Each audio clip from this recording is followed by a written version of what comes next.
Welcome back 10 by 10 Declutter Challengers to Project 5, Finding Your Unsub, which is all about subscriptions.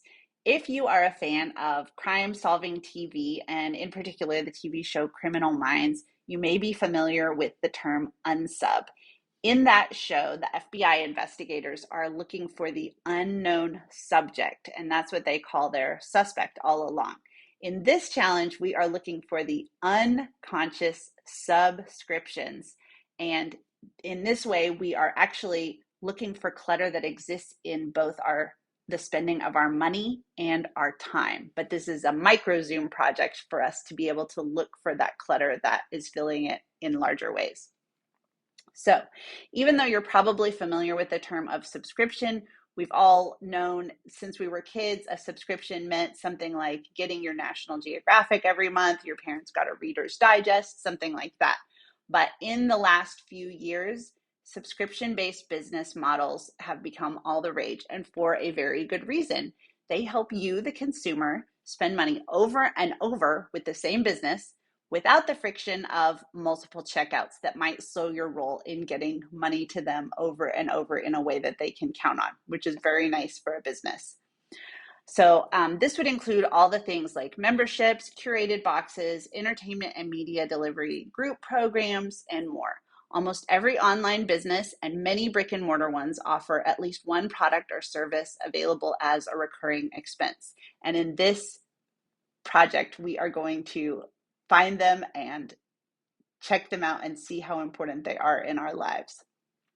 So in cases where the recurring charge and product delivery enriches your life and keeps it from disruption, this is a wonderful convenience, and the lack of friction takes something off of your to-do list. So it's really a wonderful and amazing thing. So I'm not here to condemn all subscriptions, just to bring some consciousness to our use of them. Because in many cases, the ease with which the money leaves your bank account becomes so frictionless, or your confusion about how to change it is overwhelming. It siphons away money and energy from the things that are much more important to you than that subscription. And in that way, it becomes detrimental. So our intention today, a little bit different from the way we have done it for our past projects, because we've been working on physical spaces. Most of this project will take place either online or on paper or just in your brain. So we are going to be led by a question of what your rich life looks like. Your rich life is a term that I borrowed from author Ramit Sethi of I Will Teach You to Be Rich, which is a New York Times bestseller. And I have more information about that in the project guide if you're interested in checking it out. But when I talk about your rich life, I don't mean that you are backstroking through your money vault like Scrooge McDuck, unless that is what is important to you in your rich life. So money is a part of your rich life because it allows you the freedom to buy and do the things that you want to do, or outsource the things that you don't want to do, so that you have freedom to do what you actually want and value. So some examples of that might be being able to travel wherever and whenever you want, buy whatever you want when you go to Whole Foods without checking the price, have a butler or a personal stylist or someone to clean your house. You might want to build a pool. You might want to curate a dream garden and never have to worry about buying too many plants. You might want to drive a Ferrari. You might want to drive a Honda Civic or have no car at all and have a private driver. You might want to collect Hermes scarves. You might want to travel the world collecting fossils. You might want to get designer coffee every day, or be able to stop and get ice cream whenever you want. You might want to put your kids through college or pay for private school. The point is, in your rich life, it allows you to do whatever you want. And that doesn't mean doing everything. It means doing the things that you value the most and not spending time or money on the things that you don't really value at all. So again, to be clear, your rich life doesn't mean that you're driving a Ferrari. You could, if that's what's important to you, but you could also drive a Honda Civic or no car at all. You could own a mansion, or you could rent a tiny apartment, or you could travel the world staying in youth hostels. Well, maybe not youth hostels at my age, but in hostels or things like that. But the point of your rich life is that you spend lavishly on what matters to you. and you don't spend anything on the things that don't matter to you. It's very conscious spending of both your time and your money. So again, even though today's declutter project might take place entirely online, you will undoubtedly see the results in your home and your bank account and your schedule as you make conscious changes. But because there is no physical stuff to remove and wipe down after, the steps will look a little bit different than what we've done before. But I will be there with you every step of the way, supporting you and cheering you on. If you don't want to work on subscriptions, there are some other projects listed in the project guide that are similar to this project. But I highly encourage you to take the plunge and look at your subscriptions, because no matter who you are, if you haven't done this exercise lately, you probably are going to be surprised by what you find. So if you're unsure about how to focus your subscription work today after watching this video and reading through the project guide, just bring it to our daily coaching session or post in the WhatsApp, or as always, you can email me at cluttergenius@gmail.com and I would be happy to help you out and support you. All right, so let's get to our project, Finding Your Unsub. As always, we start with setting our intention. And our intention, as I discussed a few minutes ago, is about your rich life in which you spend lavishly time and money on what you value the most. This can change over time, but as with all projects in this declutter challenge, the important thing is to honor who you are right now and be honest with yourself about what you value. So be as specific as possible, and don't worry if some of your rich life goals seem too little or too big. So if you want to buy fresh grocery store flowers every week for yourself, or you want to own a major sports team, whatever it is, write it down. This is just for you. You just want to know what your rich life looks like. And remember, there is no such thing as being objectively rich. Rich is personal to you. So the prompt for your intention today is, why do I want to be rich? And what do I want to do with my wealth of money and time? Excuse me. There's no specific thing that you have to write down, no number of sentences or number of bullet points, but just spend a good 3 to 5 minutes thinking about what your rich life looks like and write it down. So for your before pick, since we are not doing anything in physical space, just take a guess at how much you are spending on subscriptions every month and about how many you have total before you start looking into your accounts. For example, if you have Netflix and also Hulu, that would be 2 subscriptions, but undoubtedly you have many, many subscriptions that you are unaware of. Okay, so step 2, now that you know what your rich life looks like, we're going to go and find the clutter where it is. If it is clutter, we're going to look for the subscriptions and make a list. You can make one on your computer, you can handwrite one. It doesn't have to be very complicated.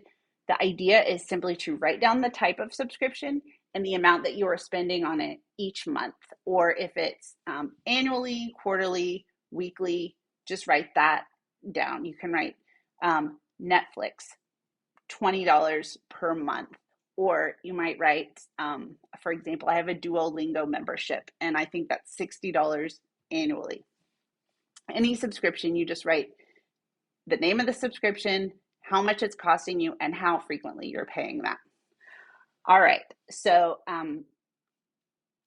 if it's an expense that you pay in the same amount every month, it's automatically charged to you. It's a subscription. So you might be wondering, what is a subscription? So even if you have no interest in changing the subscription whatsoever, like you are never going to quit HBO, include it on this list. So this exercise is about awareness. And if listing each thing seems tedious, remember that this represents money taken out of your account over and over and over. So if it isn't worth 5 seconds of your attention, then I don't know what is. All right. So here's where you can find subscriptions. The best place, of course, is to look in all of your banking. You want to check credit card statements, checking account statements, PayPal statements, any type of banking statements that you might put into an online portal for recurring payments. You can also check for them on your iPhone. You can go to settings, you click your name for your Apple ID, and it has media and purchases, and within there you can click on subscriptions. I don't have an Android phone, but I did put a YouTube video for you in the product page, how to find the project page, how to find subscriptions on Android. So you can also look within bigger memberships like Amazon, for example. That was the only one I could really think of, but I'm sure that there are other memberships buried within memberships. So on Amazon, you would look in your account, you would look in memberships and subscriptions under your account, and you would look under your account and your subscribe and save, because those are all subscriptions. So if you're wondering if it's a subscription, if you use Amazon Subscribe and Save, each item you get, for example, if you get dog food and you also get vitamins, each one of those is its own subscription and they come on their own interval. And by the way, Amazon Prime itself is also a subscription. Not to pick on Amazon, but I think they're one of the major players in subscriptions. They are one of the businesses that got us so comfortable with the subscription model. So they definitely are worth at least a few seconds of your investigation. Okay, other things that are subscriptions are services that act like utilities. And these are things like cell phone plans. And don't get too upset because you don't have to give up your cell phone. I simply want you to write it down, how much you're paying, and the interval at which you're paying it. Okay, this is all about awareness. Facts are neutral. There's no judgment about anything, and nobody is going to see this except for you. Other things that act like utilities would be pest control, internet, cable, and premium grocery delivery subscriptions. Like if you pay an annual fee to Kroger or Walmart or something like that for regular grocery delivery on top of how much you pay for your groceries, that is a subscription. Entertainment services like Netflix, Max, Hulu, Paramount, Spotify Premium, Apple Music, all of those things are subscriptions. If you have anything like a Patreon or you're subscribed to a newsletter through Substack, that has a pay feature, those are all subscriptions. Apps, software, and data storage that renew monthly or annually through your phone are subscriptions.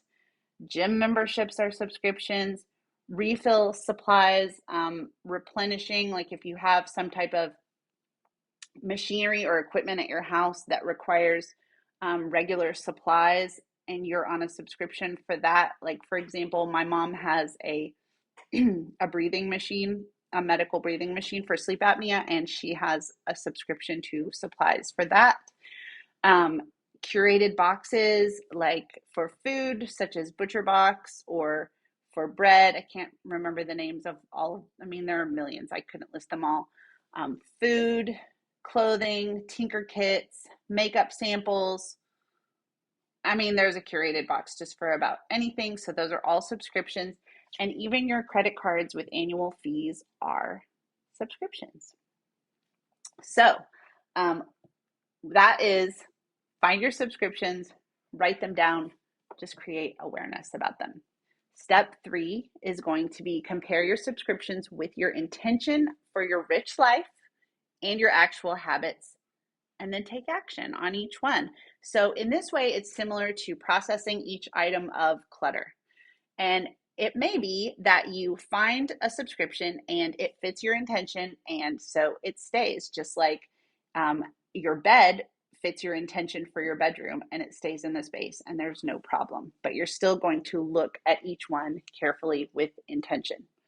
So I have listed the types of decisions that you would make when you are processing the subscriptions in order from easiest to hardest, just like when you're going through a room with the 5 things method and you process the trash first, and then you process dishes and then laundry. And so it gets a little more complicated as you go down to see if it fits your intention, because some will obviously go right away.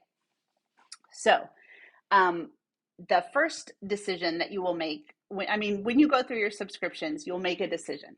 And these are the decisions that you might make about it. You might decide immediately it's time to unsubscribe. If you don't like it at all, if you don't use it at all, if you don't even know what it is, it's time to unsubscribe. And that's easy. It's just like the trash in a room. The next decision you might make is that it's underutilized. This is when you use it a little bit, but maybe a different plan or a different interval might suit you better. In some cases, you can pause it or try it a la carte. And I'm going to talk about a la carte possibilities at the end. So if you don't understand that term, we will talk about it at the end. So another decision that you might make is that it's not part of your rich life. For example, maybe you are a member of a coffee of the month or a wine of the month or chocolate of the month club, but you realize that that subscription is not supporting your health goals or just some other goal that's more important to spend money on something that you value much more than those things. And then, of course, the last decision that you might make is that it is part of your rich life and it's enhancing your life and it makes you feel good and you enjoy it and it's something that you care about. And if that's the case, then yay, you can feel good about the charge on repeat because it is helping you consciously spend on something that matters to you. So for your after pick, after you go through every single subscription, you total up your number of subscriptions and how much you have actually been spending each month. So you compare that to your guesstimate from before and just see how you feel about it. So, and I would love it if you would share any of your insights in the WhatsApp so that we can cheer you on and celebrate you.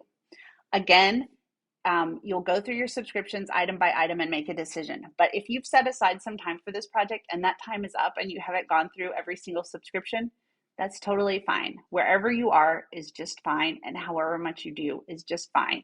A little bit is better than nothing, and we are going for progress, not perfection. So I hope you enjoyed this project, and I'm just going to add one more thing. I want to talk about a la carte. So the a la carte method is another idea that I adapted from the book I Will Teach You to Be Rich by Ramit Sethi. And it's about analyzing underutilized discretionary subscriptions, such as like a Netflix subscription or a music subscription or the gym, to determine if you would actually be spending less if you just bought each thing you wanted on its own. And each thing that you want, for example, like when you subscribe to Netflix and you get all of these different movies, if you find that you would just buy one movie or TV show, that might be cheaper to you or more valuable to you or help you be more conscious about your spending than if you have a recurring subscription. So there are some steps to help figure out if you want to do something a la carte. So you would use the list that you made in step 2 to calculate how much you spend each month on discretionary subscriptions. So, and I might argue that almost all of them are discretionary, but you want to cancel any subscriptions that you want to try a la carte, in which there is an a la carte option to try. And then you begin buying these items that way. So again, that would be like one movie at a time, one day pass for your gym at a time, and so on, like one song instead of a streaming service for all music. So after a month, you calculate how much you've spent on these things a la carte. You add up all your daily gym pass fees, for example. If your total spending on all of that was less than the subscription, you already have your answer that you don't need the subscription.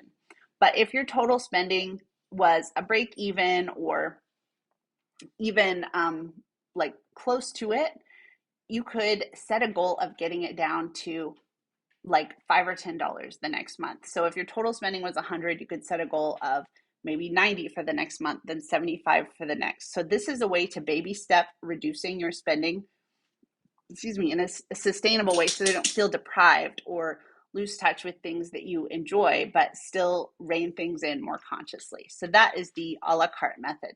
So I hope you enjoyed this project. If you want to keep going, I would love to support you. You can bring your ideas and questions to daily live coaching or the WhatsApp. You can schedule a one-to-one coaching session with me, which is deeply discounted for all challengers for the month of May. And you can also check out some great reads that I link for you in the project page, which are I Will Teach You to Be Rich by Ramit Sethi and Please Unsubscribe, Thanks by Julio Vincent Gambudo. And those are the books that inspired this project in the first place. So thanks so much for joining me, and I will see you tomorrow for Project 6.